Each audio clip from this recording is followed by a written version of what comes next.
This is my giant scale, one-of-a-kind C130. It has a wingspan of 12.5 feet and is powered by 4 nitro motors, and also comes with some super unique features, but we'll talk about that a little more later.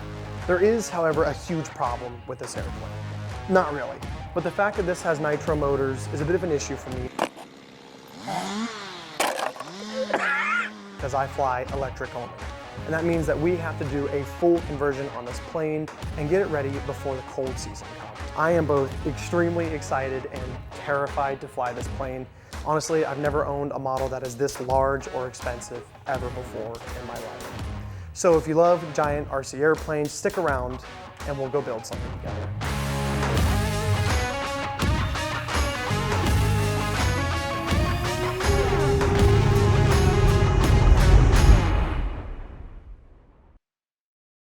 All right, guys, we're gonna go ahead and get started on removing the props and the nose cones. I have some help with me today, and we're gonna hopefully get down into the nitro motors and try and get those pulled off tonight. If you're wondering how I ended up with this plane, I actually found it on Facebook Marketplace a few months back, and at first, I thought it was a scam. There was only one photo of the plane, and in my opinion, it had a dirt cheap price tag. But after a quick call with the owner, I realized that this was legit. So we settled on a deal that he would drive 5 hours to drop off the plane at this year's Toledo Swap and Expo, which, by the way, it's an incredible event. You guys should check it out. But anyways, after filming the entire event, I brought home the C130, and here we are now. We are about an hour into the build, and we already have our first problem. The cowlings are mounted on with these tiny little hex screws. I don't even know if you can see that in the camera, but they're microscopic. And they're already stripping out, and it's just such a pain. We're gonna figure this out and hopefully get all these cowlings off. There's always something with these builds. 2 new tool sets later, and it turns out that a Dremel was actually the best course of action. I essentially took the hexes and turned them into flatheads. Is it a little redneck? Yeah, 100%. But it worked, and we're moving on.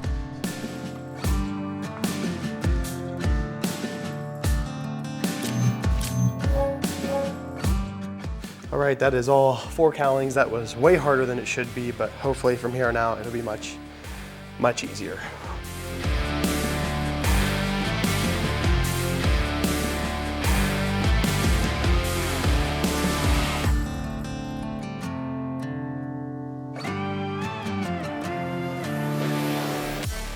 Taking off the nitro motors was pretty uneventful, and I actually really enjoy some of these late night sessions just working on a plane, especially when things are going smoothly.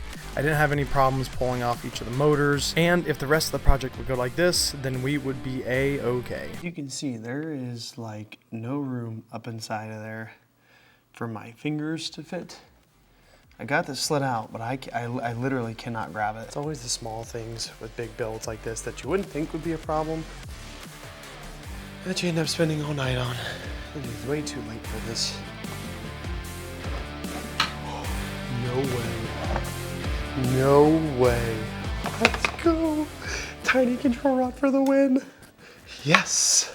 Yes. Yes.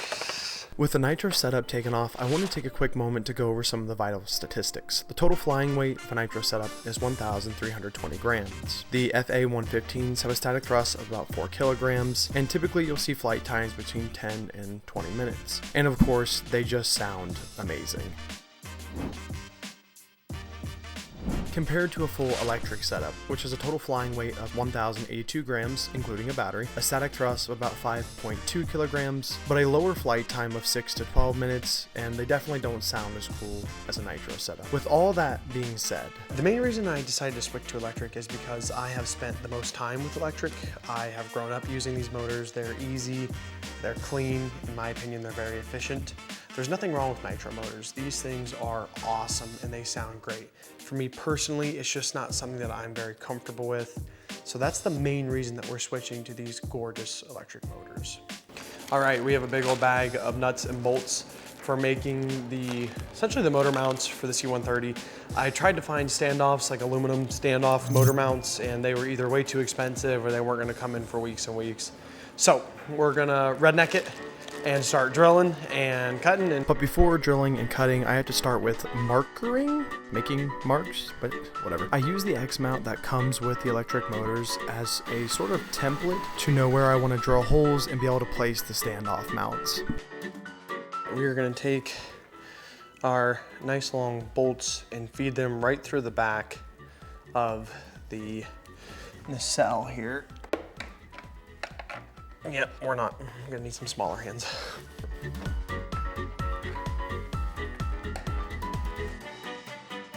One small set of hands later, and a lot of struggling, all 4 of the standoffs were mounted in place, which meant that there were 12 more to go. And as it turns out, a screwdriver actually works a lot better than a small set of hands. Who'd have thought? We have all the bolts put into the back side of the firewall, and so now we're gonna start working on mounting the motor. We need to actually drill out our X mounts a little more because the bolts that we have just don't quite fit. So we're gonna drill all these out with a metal bit and slide them on.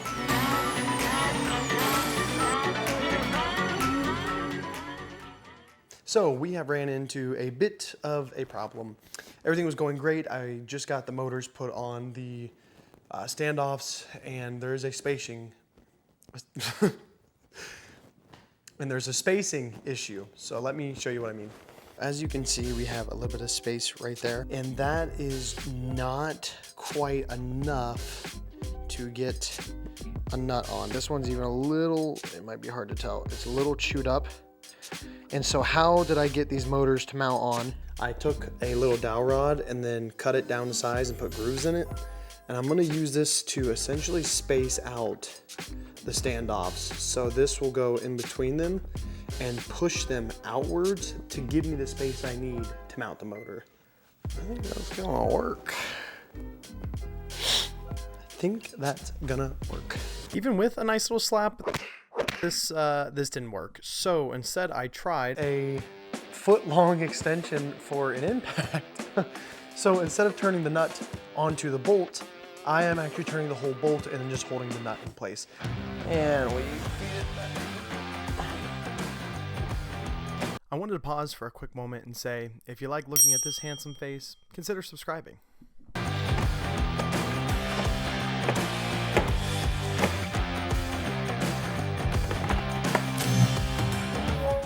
All right, so motors are fully mounted. The next thing is the very complicated process of installing ESCs.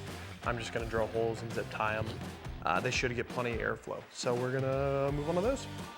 I chose the Skywalker 100 amp V2 ESCs for this build. They match really nicely with the Sunny Sky motors, they're relatively cheap, and they can handle 6 cell power very comfortably. Overall, they're a really solid ESC, and I would definitely recommend them. All right, ESC is mounted. We'll put a hole in the bottom here for the battery connector, but looks pretty clean. Now that the entire power system had been mounted, it was time to move on to what was probably the most intimidating part of the project for me personally, and that's wiring up this entire system. But to say I was intimidated was honestly an understatement. I was quite nervous. And while I absolutely love using FR Sky, there's still a lot for me to learn, but what I hope you hear from this is that it's all about just starting. Don't hesitate with giant builds like this. While yes, they are intimidating, they are a ton of fun, and I've gotten to learn so much through working on this airplane, and I'm really grateful for that. All right, I have spent the last couple of days trying to figure out the FR Sky system for this plane. It's kind of all pretty complicated, but we're getting it figured out. Hopefully we're gonna finish that up and taxi it around and test it out. Okay, so the dual receiver system is working. We got it figured out. I had to flash both receivers. My remote was out of date. It was behind, it needed updated, and so did the receivers.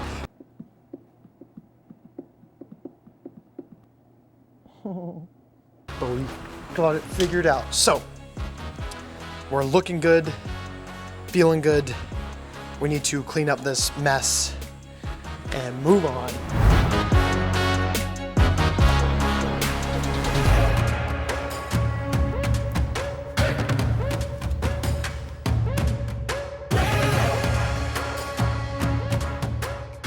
Check this out.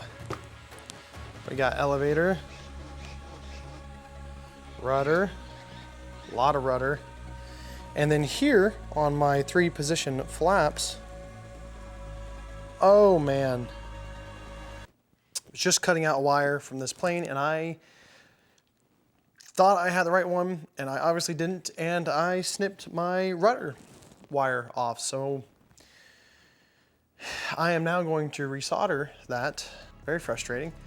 And I'm not gonna be able to feed it back in through it was, so I'm just gonna have to like attach it to the side of the fuselage. So it's important to show these things, as mad as I am at myself for that it happens. So I'm going to resolder that and continue on with the process. Throttle, spinning, spinning, spinning, spinning. They're looking good, nice and smooth. Okay, so we're going to be taking the big plane and putting it on the ground so that I can mess with props and do things like that, and also clean off this table. I called in some backup because I think I could get it myself, but I hate to break something, so got backup coming. We're going to set this on the floor. Once the C130 was on the ground, I decided to check all the control surfaces just to guarantee that this 25-year-old airplane is working exactly as it should. And to my surprise, it was. No. Well, I plugged everything in to do all-around system tests, and I don't know if you can see that. That aileron is jittering. Man, that sucks. Everything else looks good.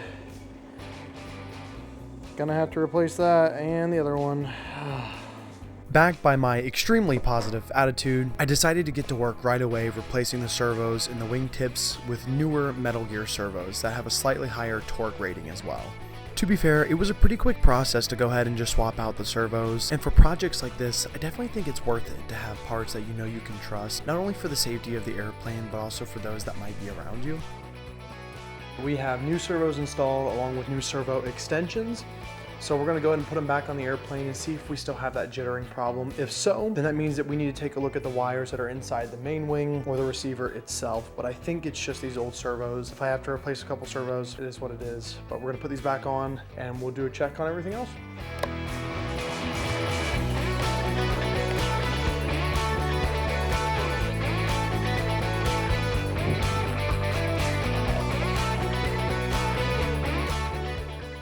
Finally being able to put the cowlings and props on the C130 really made it feel like this project was coming together. But this wouldn't be possible without the sponsor of today's video, TGK Connectors. TGK Connectors is your one-stop shop for all of your adapters, wire plugs, battery plugs, along with electronics such as ESCs, motors, and batteries. And as a way to give back to the RC community, if you buy product from TGK Connectors in person at one of the events, they will actually solder it into your aircraft for free. It doesn't cost anything at all. Whether it's a $30,000 jet or a $20 foam plane, they will do the soldering for all of it. Having personally spent time with the owner of TGK Connectors, I can truly say that this company cares a lot about our hobby, which is why they're the sponsor of this project. You can find all their product using the link in the description below. Or even better, you can come and say hi in person at events such as Seth, Joe Nalm, and Flight Fest. Thank you again so much to TGK Connectors for their support in this project.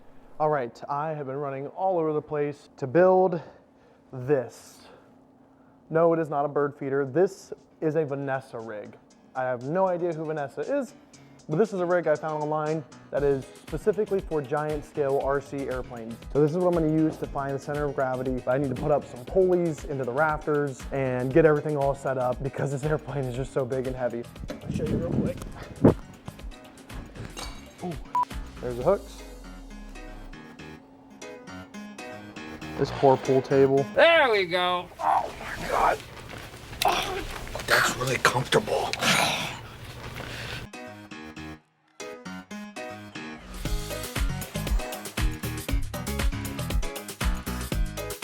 Okay, so we have our string, which runs up to pulley 1, then the pulley 2, and then this string goes down, which is where our block thing, I guess, is going to be held.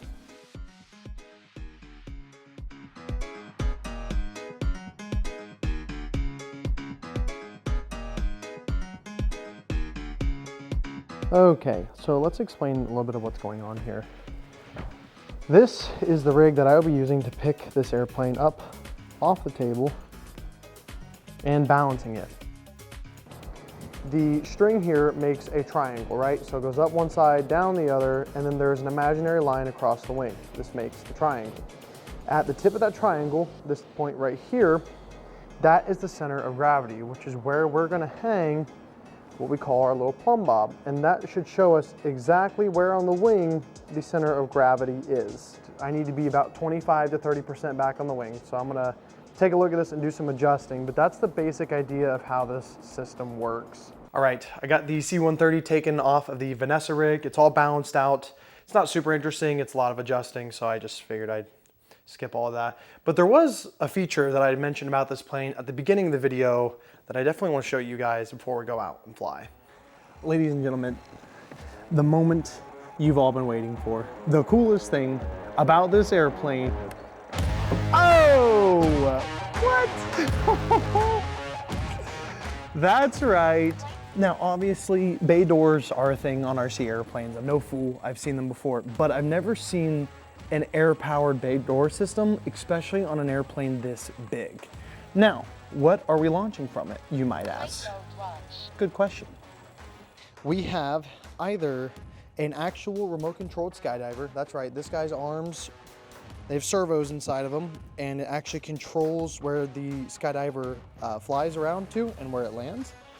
Or we have a foam tank. This has 2 parachutes in the back here.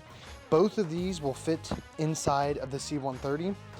And as to which one I'm gonna use, yeah, just have to find that out at the fly day.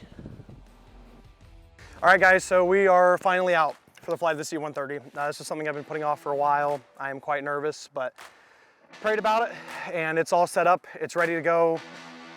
So we are firing on all cylinders, and guess we'll see what happens. You guys ready? Yeah.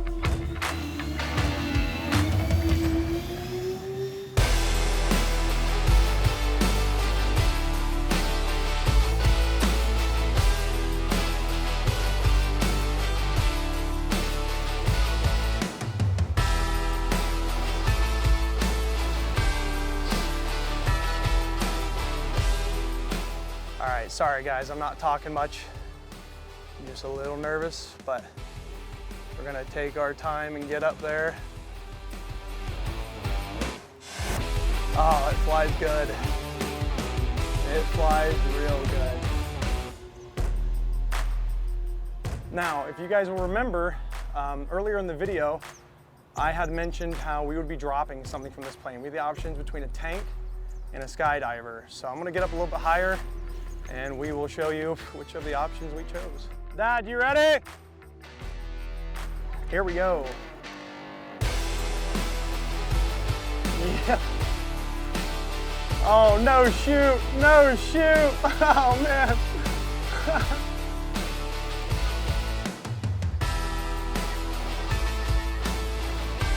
Do a little bit of trimming.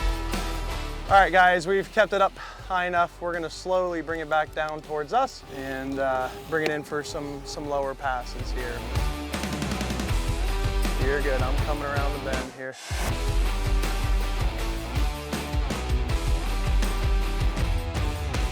Gonna put it right down the runway. Whew.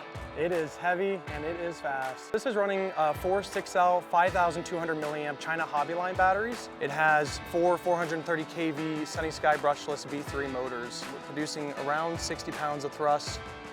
I'm gonna put another one down the runway and then we're gonna land this thing.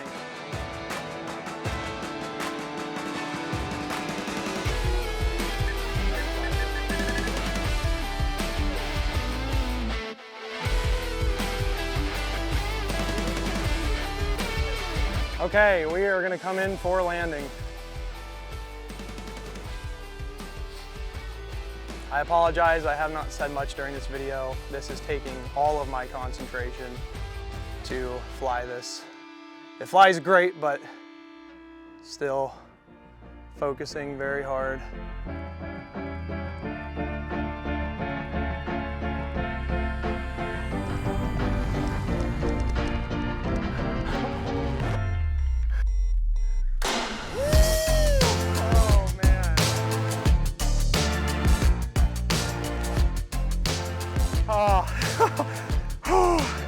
That was the most scared I've ever been.